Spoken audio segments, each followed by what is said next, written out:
తన ప్రభుత్వము దాని గురించి పట్టించుకోవట్లేదు. కానీ వచ్చిన మహిళలకు, విదేశీ మహిళలకు 30 తులాల బంగారం ఎక్కడి నుంచి ఇస్తారు? ఎలా ఇస్తారు?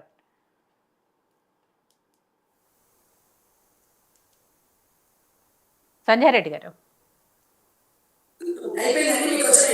అయిపోయింది, చెప్పండి మీరు ఆన్సర్. ఇప్పుడు ఓకే, సంధ్యక్క గారు మాట్లాడిందంటే ఏ పార్టీకి రిలేటెడ్ లేదు మాట్లాడు. సత్యవతి కూడా మాట్లాడితే నేను ఏం చెప్తా సమాధానం? 3 పార్టీలు మారి కాంగ్రెస్ మీద అవక్క చివకులు అయితే నేనేం చెప్తా సమాధానం? ఒకటి, సంధ్యక్క గారు ఆమె ఫస్ట్ నుంచి ఒక ఉద్యమం అందాల పోటీల మీద అడగటానికి, ప్రశ్నించడానికి, పార్టీలు మారడానికి సంబంధించిన గారు ఒక్క నిమిషం. 4 పార్టీలు మారి వచ్చిన నాయకుడి కింద పనిచేస్తున్న నువ్వు ఈ మాటలు మాట్లాడాల్సిన అవసరం లేదు సంధ్య గారు. 5 పార్టీలు, నేను ఏ పార్టీ మారలేదు. నేను విద్యార్థి సంఘం నుంచి డైరెక్ట్ గా షర్మిల గారితో పనిచేశాను. ఆమె పార్టీ ఎత్తేసిన తర్వాత ఇంకొకసారి కామెంట్ చేస్తే సత్యవతి గారు ఒక నిమిషం. సంజయ్ రెడ్డి గారు, మీరు ఆవిడ మాట్లాడినప్పుడు మీరు మాట్లాడలేదు అంటే ఆవిడ మనకి ఏదైతే అందాల పోటీల గురించి మాట్లాడుతున్నామో దాని గురించి విమర్శించారు కాబట్టి మీరు దానికి ఆన్సర్ చేయండి. కానీ పార్టీలు మారటం అనేది ఇక్కడ అనవసరం కదా.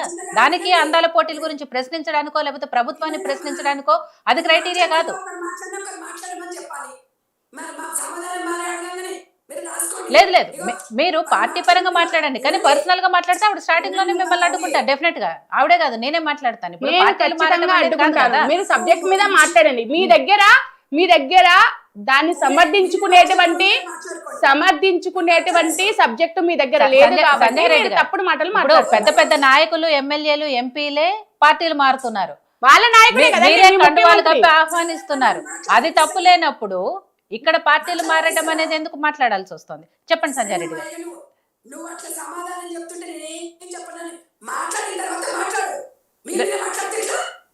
అది అనవసరం అంటున్నా, మన చర్చలో అది అనవసరం. అది కాకుండా మీరు మిగతా ఏం మాట్లాడినా కూడా నాకు అభ్యంతరం లేదు. చెప్పండి చెప్పండి. మీరు సబ్జెక్ట్, మీరు అందాల పోటీల మీద మాట్లాడండి, ప్రభుత్వం మీద వస్తున్న విమర్శల మీద మీరు సత్యవతి గారిని ఎన్నైనా అనండి, నేను దానికి ఎక్కడ అభ్యంతరం చెప్పను. కానీ పార్టీలు మారారు అనే దానికి మీరు ఓపెన్ స్టేట్మెంట్ అది ఇస్తే నేను దానికి మాత్రమే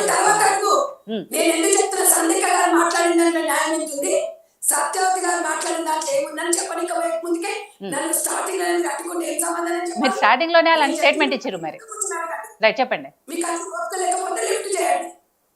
లేదు సంజయ్ గారు, మీరు మాట్లాడండి. నేను అదే స్టార్టింగ్ లో మీరు చెప్పిన ఓపెన్ స్టేట్మెంట్ గురించి నేను మాట్లాడుతున్నాను. రైట్, చెప్పండి. సంధ్యక్క గారు ఆమె ఫస్ట్ నుంచి ఒక ఉద్యమకారులు 100% తన ప్రతి విషయంలో వ్యతిరేకిస్తుంది. మహిళలపై జరుగుతున్న దాడులను ఖండిస్తుంది. అన్ని రకాలుగా నేను యాక్సెప్ట్ చేస్తాను, నేను కాదనట్లేదు. కానీ మనం ఒకసారి మన వీపు మనకు కనిపించదు, బ్యాక్ చూసుకోవాలి మనం. అందులో ఉన్నప్పుడు ఏం మాట్లాడి ఇందులో ఏమన్నా నేను ఒకటేం చెప్తున్నా, రేవంత్ రెడ్డి గారి గురించి మాట్లాడాలా అర్హత కానీ ఎవరికి లేదు. ఎందుకంటే రేవంత్ రెడ్డి గారు భార్యను తీసుకొని సాంప్రదాయబద్ధంగా ఈ పోటీకి వెళ్ళారు. ఆయన ఒక్కడే వెళ్ళలేదు. ఆమె ఒక చీర కట్టుకొని భార్యను చక్కగా తీసుకొని అన్ని రంగాలను ప్రోత్సహించినట్టుగా ఈ యొక్క అందాల పోటీ దాన్ని కూడా మన దేశానికి వచ్చింది కాబట్టి మనం ఆహ్వానించడం, మన సాంప్రదాయాలను, మన దాంట్లో మన కట్టుబాట్లని వాళ్ళు కూడా విదేశాల్లో చెప్పుకోవడానికి ఇది ఒక శుభ సూచకం అనొచ్చు. సరే, మనం అందాల పోటీలు అనేది ఎగనెస్ట్ అనేది అది సెకండరీ. మేము దాన్ని మనం మాట్లాడుకున్నప్పుడు, ఒక సబ్జెక్టు మాట్లాడుకున్నప్పుడు అది అందరం అన్ని దేశాలు ప్రోత్సహిస్తున్నప్పుడు మన దేశానికి వచ్చిన తర్వాత వాళ్ళని అవమానించడం కూడా మన సాంప్రదాయం ఒకటి. ఇవాళ ఇంకొకటి, కాళ్ళు కడిగిండ్రు మన తెలంగాణ మహిళలు అంటారు. వీళ్ళ క్లారిటీగా తెలియదు. అక్కడ ఉన్న ప్రోగ్రాంలో ఒక ఈవెంట్స్ వాళ్ళకి ఇచ్చిండు. ఈవెంట్స్కి ఇచ్చినప్పుడు విజిత గారు మీరు ఇక్కడ ఉద్యోగం చేస్తున్నారు, వాళ్ళు చెప్పినట్టుగానే మీరు డ్రెస్ వేసుకోవాలి, నేను ఇష్టం ఉన్నట్టు వేసుకున్నా అంటే వాళ్ళకి నడవదు. అక్కడ ఒక ఈవెంట్స్ వాళ్ళకి అప్పచెప్పినప్పుడు కాళ్ళు కడగడంలో ఒక మహిళకి తెలియదు, ఆమెకు సాంప్రదాయం తెలియదు, ఏం తెలియదు, ఇట్లా కాళ్ళు కడుకోవాలని తెలియనప్పుడు ఏం చేసింది, ఈ మన దగ్గర ఉన్న వాళ్ళు ఎట్లా వాళ్ళని చూడడానికి మన దగ్గర జనాలను తండోపతండాలుగా పోతుంటాం. వెళ్ళేసి అమ్మాయి ఏం చేసింది, చెంబుతో నీళ్ళు పోసేసి ఇట్లా కాదు ఇట్లా అని చెప్పి చూపించి, దానికి రేవంత్ రెడ్డిగా గవర్నమెంట్కి ఏమైనా సంబంధం ఉందా? ఒక ఈవెంట్కి చెప్తామండి, ఇప్పుడు తాజ్ ఈవెంట్ ఉంటుంది, లేకపోతే వీళ్ళకి ఉంటుంది, వాళ్ళందరూ వస్తారు, వాళ్ళందరూ కలిసి చేస్తుంటారు. దానికి రేవంత్ రెడ్డి గారికి ఏమైనా సంబంధం ఉందా? తులంబం గారికి ఏమైనా సంబంధం ఉందా? ఒక సాంప్రదాయంగా సీఎం ఒక భార్యభర్త హోదాలో ప్రతి విషయంలో ఆచితూచి అడిగేస్తారు. ఇంకొకటి, తెలంగాణ రాష్ట్రంలో మహిళలకి కాదు ఆత్మగౌరవం దెబ్బతినకుండా నెంబర్ 1 స్థానంలోకి ఇవాళ రేవంత్ రెడ్డి గారు ఉన్నారు. దానికి నిదర్శనం నేను చెప్తాను, మీరు వినండి. ఎందుకు అంటే ఆయన ఎక్కడ ఏ గుడికి పోయినా ఎక్కడ పోయినా భార్యను తీసుకొని చక్కగా ఆమె కూడా చీర కట్టుకొని వస్తారు. ఈమె తెలంగాణ ఆత్మగౌరవం దెబ్బతీసింది ఎవరో తెలియదా అండి? ఇవాళ సత్యవతి అక్క చెప్తుంది, కవితమ్మ ఇవాళ లిక్కర్ దందా చేసి ఢిల్లీ తిహార్ జైల్లో పోయినప్పుడు అక్కకి తెలంగాణ ఇచ్చేది ఏం పోలే. కానీ ఇలా రేవంత్ రెడ్డి గారు అందాల పోటీలు ఇచ్చి కాలు గడిపించిందండి. మనం అనడానికి సీతక్క కాలు గడుగుతుంది, కొండక్క గడుగుతుంది అంటే సీతక్క కొండక్క కాలు గడగడానికి కాదు, ఈవెంట్స్ వాళ్ళు కడిగారు. అది రేవంత్ రెడ్డి గారు కడిగిపించిరా, సీతక్క గడిపించిందా, తెలంగాణ ప్రజలు గడిపించిందా ప్రూవ్ చేయమని. గాలి మాటలు మాట్లాడకూడదు. ఎవరైనా ఇప్పుడు మన ఇంటికి మన సాంప్రదాయాన్ని వాళ్ళు వెళ్ళి చెప్పుకుంటారు, కానీ నా కాలు అడిగిన వాళ్ళు అని చెప్పేసి ఇట్లా గల్లు ఎగరేసుకోరు. అబ్బా అక్కడికి వెళ్తే ఇంత బాగా చేశారు, ఇంత సాంప్రదాయం అని మన సాంప్రదాయం. నేను ఒకటి అడుగుతున్నాను విజిత గారు, మన దగ్గర కోట్లాది కోట్ల రూపాయలున్న మన మన ఆడపిల్లలు అమెరికా పోయి పెట్రోల్ బంక్లలో పనిచేస్తారు. వాళ్ళకి ఏం కర్మ పట్టిందని ఆడ పోయి తిన్న ప్లేట్లు ఎత్తేస్తారండి. ఏం కర్మ పట్టిందని చేస్తారు. వీళ్ళందరూ పోయి అలా పోయి ఏమన్నా అడుగుతురా? ఎవరి అభిప్రాయాలు ఈవెంట్స్కి వచ్చిన ఆమెకి 1000 రూపాయలు ఏమి వస్తాయి, వాళ్ళకి 500 ఎంత జీతం ఇస్తారు. వాళ్ళ యజమాని చెప్పింది వాళ్ళు చేసి రేపు మనం కడగమని, లేకపోతే రేవంత్ రెడ్డి గారిని వాళ్ళ కాలు కడగమ్మని సీతక్క కానీ కొండ సురేఖక్క కానీ ఎందుకు చెప్తారండి? తెలంగాణ ఆత్మగౌరవం బ్రాండ్గా మనము తెలంగాణ గురించి చెప్పుకోవడానికి. ఇంకొకటి, మన ఇంటికి అతిథులు వచ్చినప్పుడు మన దగ్గర ఉన్నది మనం పెడతాం. కళ్యాణ లక్ష్మికి తులం బంగారం లేదంటే ఇవే సత్యవతక్క నేను అడుగుతున్నా. మన తెలంగాణ రైతులు ఇంతమంది చచ్చిపోతే ఒక్కరికి ₹1 ఇయ్యలేదు ఈయన. మరి మహారాష్ట్ర పోయి తెలంగాణ మన రైతులకు పోయి ₹1,00,000 చెక్కులు ఇచ్చింది. మరి దీనికి ఏం చెప్తుంది మా అక్క? నేను అనేది ఏంటంటే, ఈ అక్క చెప్తుంది కదా ఈ 6 గ్యారంటీలు ఈ పథకాలు ఇవన్నీ కాదమ్మా. మీ కేసీఆర్ సార్ని ఒక్కసారి గజ్వేల్కి పోయి అలా ప్రజలకి అసెంబ్లీకి వచ్చి మాట్లాడి ప్రజల పక్షాన మాట్లాడమని చెప్పాలి. ఇవన్నీ మనం ఒట్టిపీ పక్కన పెట్టుకొని పచ్చిపీ సోకరించినట్టు నువ్వు చెప్పే విషయం. నువ్వు సందెక్కను మాట్లాడని, నీ అభిప్రాయం నువ్వు చెప్పినావు, నేను తప్పనట్లేదు. ఎందుకంటే మీ అభిప్రాయాలు మీకున్నాయి, మా అభిప్రాయాలు మనకున్నాయి. దీన్ని మనం ఏదో అందాల భావాలని మొత్తం మరి రేవంత్ రెడ్డి గారు ఎంకరేజ్ చేసినట్టు కాదు. దేశాలు తిరుగుతూ మన దేశానికి వచ్చినప్పుడు మన సాంప్రదాయబద్ధంలో మనం చేసినాం. దాన్ని నివారించాలంటే సంఘాలు ఉంటే మనం అందరం ఉంటాం. అట్లయితే ఆ విషయంలో ఉంటే మేము కూడా ఫస్టే ఉంటాం. కాబట్టి ఒక్కటే, మనం ఎప్పుడు మనం అన్న దాన్ని 3 రోజుల నుంచి ఎంటర్టైన్మెంట్ అనమాట. దాన్ని చూపిస్తున్నారు, కాలు గడిపిస్తున్నారు అని. సీతక్క కాలు గడుపుతుంది ఒక మహిళను పట్టుకొని, ఒక గిరిజన మహిళను పట్టుకొని ఆమె కాలు గడుపుతుంది అంటే కడుగుతుందేమో. అవసరం అనిపించుకుంటే ఎవరు కాదు. ఇప్పుడు తెలంగాణ కోసం ఒక మెట్టు దిగి సీఎం గారు వచ్చారు. ఆ అవసరం అనుకుంటే మా సీతక్క తెలంగాణ ప్రజల కోసం ఏదైనా చేస్తుంది. ఆమెను కాలు గడిపియాలని అవమానపరచడం అనేది తప్పు కదా. మేము ఈ మహిళను కూడా కాలు గడిపించినామని మేము చెప్పాము. ఆ మహిళను మేము తక్కువ చెయ్యం. ఆమె పోసుకోవడానికి రాకపోతే, కాలు కడుక్కోవడానికి రాకపోతే చూయించినారు, అది జరిగింది, అది వాస్తవం. మీరు నిజంగా కూడా తెలంగాణ వాళ్ళే గవర్నమెంటే కడిపించిండ్రు అంటే నేను రెడీ ఉన్నా. ఎందుకంటే నేను దాని క్లారిటీగా అడిగి తెలుసుకున్న తర్వాత మీకు వివరణ ఇస్తున్నా. కాబట్టి మనం ఏదున్నా అమ్మా మన ఇంట్లో ఫంక్షన్లు చేస్తాం, ఈవెంట్స్ అప్పుడు వాళ్ళ పని వాళ్ళు చేసుకుంటారు. మనం చేయమని చెప్పాం. వాళ్ళ రకంగా మేము ఇంత పేమెంట్ ఇస్తామండి, మీరు ఇంటికి వచ్చిన వాళ్ళకి ఇలా భోజనం పెట్టమని చెప్తారు, ఇలా చేయమని చెప్తారు. దానికి అంటే దాని ఏదంటే మీరు మహిళల ఆత్మగౌరవం దెబ్బతిన్నదంటే రండి మాట్లాడదాం, అందరం మహిళలమే. ఎందుకంటే ఒకప్పుడు మనం అందరం కూడా మహిళల సమస్య వచ్చినప్పుడు అందరం టీవీలో అందరం ముందు మాట్లాడినాం.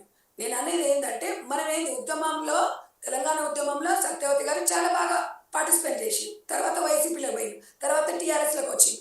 కాళేశ్వరం ప్రాజెక్టు గురించి తెలుసు, తెలంగాణ కాంగ్రెస్ పార్టీ ఎన్ని ప్రాజెక్టులు కట్టిందో తెలుసు, అదొక సబ్జెక్టు.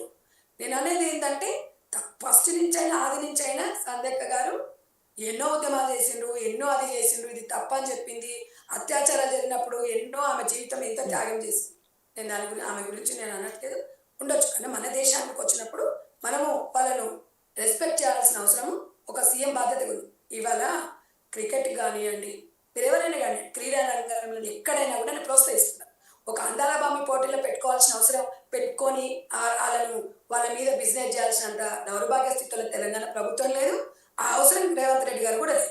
ఇంకొకటి, మీరు కొండలరెడ్డి గారి విషయంలో మీరు మన అడిగారు, ఆయన ఏ బాధలో ఉన్నాడంటే, ఇదే నేను అడుగుతున్నా. భద్రాచలంలో బీఆర్ఎస్ పార్టీ గవర్నమెంట్లో ఉన్నప్పుడు కేసీఆర్ మనవాడి ఏ హోదాతో పోయి తలంబ్రాలు సమర్పించారు సత్యవతి గారు చెప్పాను. అప్పుడు మీరు క్వశ్చన్ చేశారు కదా, నేను చెప్తా. సంధ్యక్క నేను అన్ని విషయాలు చెప్తా, మాట్లాడండి.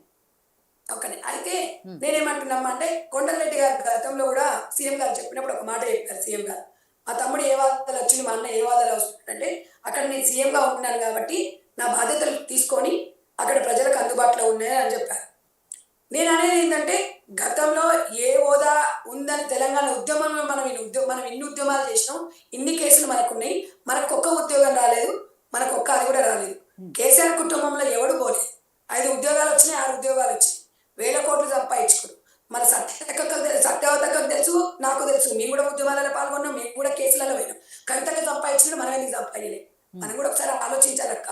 కాబట్టి మనం అందరము వాళ్ళు మనలాంటిలతో ఆడుకుంటాం తప్ప వాళ్ళ గురించి మీరు మాట్లాడాలని నేను కాదన్నట్లేదు, కానీ దీనికి దానికి పొంతన లేదు. దాన్ని 3 రోజుల నుంచి చూస్తున్నా నేను, రాద్ధాంతం చేస్తా ఉన్నారు. క్లారిటీగా మీకు అవమానించిన మైలు వచ్చి నన్ను కావాలని ఇట్లా చేశారు, నేను వాళ్ళ కాలు గడిగానని చెప్పమన్నాడు. మనంతలో మనం పెట్టేసుకొని మనంతలో మనమే చర్చా వేదికలు పెట్టుకొని మాట్లాడడం అనేది అది కరెక్ట్ కాదు. ఇవాళ ఒక గొప్ప సాంప్రదాయంగా వాళ్ళు ప్లేట్లు అంటే ఈవెంట్స్ వాళ్ళు పెట్టారమ్మా, తెలంగాణ ప్రభుత్వం పెట్టలా, ఈవెంట్స్ వాళ్ళు ప్లేట్లు పెట్టారు, ప్లేట్లు పెట్టేసి చిప్పులు పెట్టేసి పెట్టారు. ఈవెంట్స్ వాళ్ళని మనం అడగాల్సి వస్తుంది. రైట్. సో సత్యవతి గారు మాట్లాడారు అంటే ప్రతిపక్షంలో ఉన్నారు, పార్టీ తరపున మాట్లాడారు, సరే దానికి మీరు ఆన్సర్ చేశారు. ఓకే, మీరు సంజయ్ గారి మాటల్ని మీరే సమర్థిస్తున్నారు కదా, అంటే ఆవిడ ఒక ఉద్యమకారునిగా ఆవిడ మాట్లాడిన ప్రతి పాయింట్ కరెక్టే అని. సో ఆ పాయింట్ ఎందుకు కన్సిడర్ చేయట్లేదు? మహిళల అందాలతో వ్యాపారం చేసే ఇలాంటి అందాల పోటీలు ఏ ప్రభుత్వం ఉన్నా కూడా పెట్టొద్దు, పెట్టకూడదు, దాన్నే మేము వ్యతిరేకిస్తున్నాం అన్నారు కదా, మరి మీరు ఎందుకు పెట్టారు అని? ఒకటేమ్మా, ఇన్ని దేశాలలో చేస్తున్నప్పుడు రేవంత్ రెడ్డి గారే స్పెషల్ గా పెట్టలేదు. నేను సంధ్యక్కను నేను ప్రోత్సహిస్తున్నా నేను చెప్పలేదు. సంధ్యక్క నైజాం ఫస్ట్ నుంచి ఇదొక్క విషయం అని చెప్పలేదు. ప్రతి మహిళకి ఎక్కడ జరిగినా, ఎవరికైనా అవమానం జరిగినా, అత్యాచారాలు జరిగినా తను ఫస్ట్ నుంచి ప్రతి విషయంలో ఏ పార్టీ అని కూడా చూడదు, వ్యతిరేకిస్తుంది అని చెప్పిన. నేను ఆమె మాటలు సమర్థిస్తున్నా అంటే తను మాట్లాడిన దానికి ఆమె సబ్జెక్టే మాట్లాడు. తులం బంగారం గురించి, 5 గ్యారంటీల గురించి సబ్జెక్ట్ లేకుండా ఆమెకు ఇచ్చిన సమాధానానికి అక్క మాట్లాడిన దాంట్లో అందరు బహిష్కరిస్తే తెలంగాణ రాష్ట్రం కూడా బహిష్కరిస్తుంది. మేము అక్కకు అదే చెప్తున్నాము, మేము ఆ రోజు చెప్తున్నాం, ఈ రోజు ఇవ్వడం కూడా. ఇవాళ సగం డ్రెస్సులు వేసుకోమని చెప్పేసి రేవంత్ రెడ్డి గారు కూడా కుటుంబాలకు చెప్పరండి. ఆనవాయితీకి వస్తుంది కాబట్టి, ఆయన సీఎంగా ఉన్నారు కాబట్టి, తెలుగు రాష్ట్రానికి వచ్చారు కాబట్టి ఆహ్వానించి ఒక్కడే పోలేదండి, భార్యను తీసుకొని వచ్చారు. సాంప్రదాయంగా మీరు ఒకసారి చూడండి. కాబట్టి చెప్తున్నాం. కానీ సంధ్యక్క విషయం తెలుసు కాబట్టి నేను చెప్పాను. పార్టీ గురించి మాట్లాడినప్పుడు సత్యావతి అని చెప్పి, సత్యావతి గారు కూడా ఉద్యమాలలో చాలా క్రియాశీలకంగా పనిచేసి, నేను కాదనట్లేదు, అప్పుడు చాలా ట్రాన్స్పరెంట్ గా ఉండేవారు. ఇప్పుడు దాన్ని కొంచెం మాట్లాడారు కాబట్టి అలా కాదమ్మా, ఇలా ఉంటది, మీరు ఇట్లా మాట్లాడినప్పుడు ఈ హోదా అనేది, ఈ పరపతి అనేది, మనం అనేది తెలంగాణ ఆత్మగౌరవం దెబ్బతినాలంటే ఫస్ట్ తెలంగాణ కేసీఆర్ బిడ్డ చేసిన పనికే తెలంగాణ మహిళల ఆత్మగౌరవం ఎప్పుడో దెబ్బతిన్నది. ఆ విషయం అందరూ తెలిసిందే. కాబట్టి దాని గురించి ఊక మనం చర్చించుకోవడం కూడా వేస్ట్. కాబట్టి నేను చెప్పాను. సో సంజయ్ గారు, POW సంజయ్ గారు.